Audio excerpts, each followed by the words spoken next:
ছিলাম এটা আমি দেখে অত্যন্ত সত্যিকার অর্থেই আমি অভিভূত হয়েছি। সুবর্ণচরে উপজেলা যুব উন্নয়ন অধিদপ্তর কর্তৃক আয়োজিত 7 দিনব্যাপী অপ্রাতিষ্ঠানিক প্রশিক্ষণের শুভ উদ্বোধন করা হয়েছে।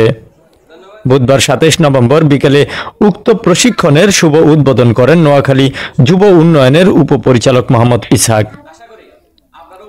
এ সময় ডেস্টিনি কলেজ হলরুমে আয়োজিত উদ্বোধনী অনুষ্ঠানে এসাক মুন্সির হাটবাজার পরিচালনা কমিটির সভাপতি ও আলোকিত যুব সংগঠনের উপদেষ্টা নেওয়াজ রহমানের সঞ্চালনায় ও সুবর্ণচর উপজেলা যুব উন্নয়ন কর্মকর্তা মোহাম্মদ খুরশিদ আলমের সভাপতিত্বে এ সময় উপস্থিত ছিলেন সুবর্ণচর উপজেলা কৃষি অফিসার হারুন অর রশিদ, সুবর্ণচর উপজেলা প্রাণী সম্পদ কর্মকর্তা ডক্টর মোহাম্মদ ফখরুল ইসলাম, নোয়াখালী যুব প্রশিক্ষণ কেন্দ্র ডেপুটি কোঅর্ডিনেটর মোতাহার রহমান, নোয়াখালী যুব উন্নয়ন অধিদপ্তরের সহ পরিচালক সাজ্জাদ হায়দার ভূঁইয়া।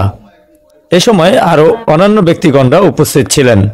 আলোকিত যুব সংগঠনটি 2022 সালের 27 নভেম্বর প্রতিষ্ঠার পর বেশ কয়েকটি সামাজিক উন্নয়নমূলক কাজে অংশগ্রহণ করেছে এবং প্রশংসিত হয়েছে।